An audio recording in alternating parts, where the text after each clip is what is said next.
Okay, we're back with notes for section 3.3 in Algebra 2. This is Mr. Peterson. And I'm going to do this page in two videos. The top problem, it will be the first video.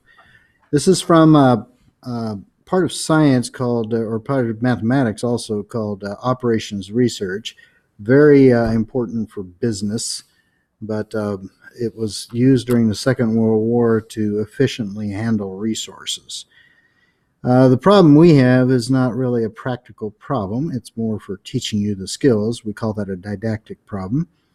And it has to do with a daycare. So this daycare must have at least 4 children and at most 12 children. The first constraint, at least 4 children, might have to do with the minimum amount that the daycare can have and still stay in business because they're earning enough money. And the 12 children might be the limit of, let's say, the room that they have in their playroom can only hold 12 children or something like that. Okay, there's other constraints that are in here, but let's just deal with those two. We're going to call X the number of boys. And Y will be the number of girls.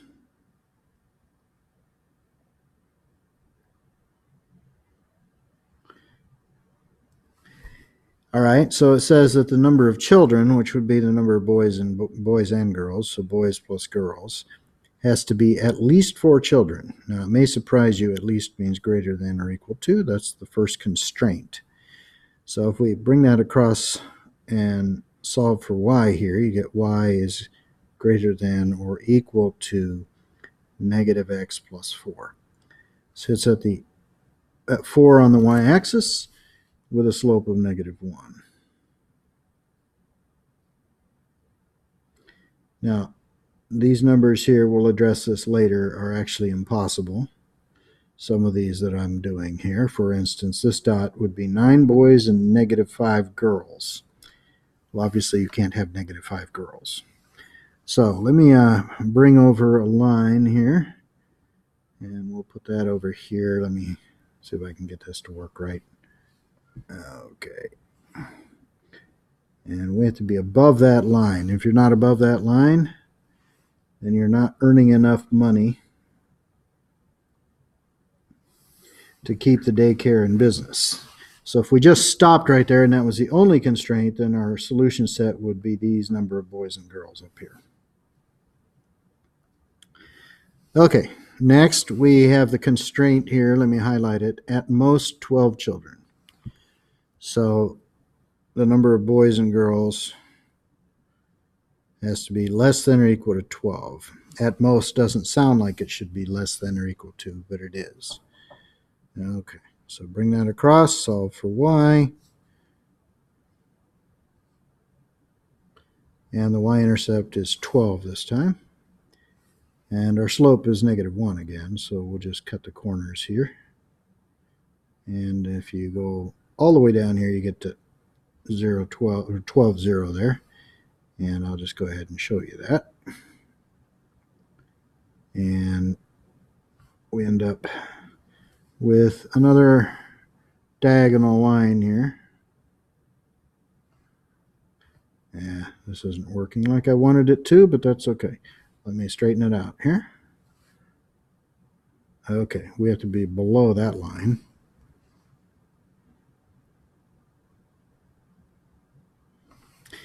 So if we stopped right there with just those constraints, then we'd be limited to this area here. Okay, now for obvious reasons, and they're not stated because they're considered to be obvious, the number of boys has to be bigger than 0 or equal to 0. So we're going to have to stay to the right of that vertical line. And let me get that one lined up. So we have to be to the right of that line. And then the number of girls also has to be positive, or 0, which is a horizontal line. Let's see if I can get this guy to come in here. Yeah, we're going to be above that line. That's the line that says the number of girls has to be bigger than or equal to 0. And so far, we're trapped in this little feasibility region right there, that kind of trapezoidal region. But there's one more constraint that we have to deal with, and that would be from this kind of obscure little statement here. For some reason, you must have at least 3 times as many girls as boys. Okay, that's a little hard to write down, but the number of girls, I'm a math teacher, I can't count, so that should be a 5, not a 4. The number of girls should be at least 3 times the number of boys. So I'm going to put a +0 there so you can see the y-intercept. It's at 0. And then our slope is 3, so we're coming up like this with a slope of 3. And let me bring that line in. All right, that one falls right there. And y is greater than that, so greater than or equal to that. You can see that right here, so we're going to stay above that mark. Okay, so the feasibility region is finally just this little area right here. We have to be above that line between the other two and to the right of the y-axis.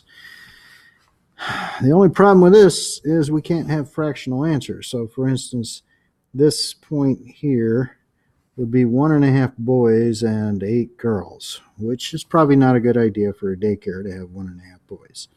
So the answers are actually these dots. Let me color them red here. There's 1, 2, 3, 4, 5, 6, 7, 8, 9, 10, 11, 12, 13, 14, 15, 16, 17, 18, 19, 20, 21, 22, 23. I think that's right. 23 possible answers. And I'm just going to circle one of them here. This one right here. That would be 2 boys, 8 girls. And that fits all of these constraints over here, 2 boys and 8 girls. It satisfies all of those constraints. Okay, so that's it for problem example 3 on page 2 for the 3.3 notes. And we'll pick up on the bottom of the page here in the next video.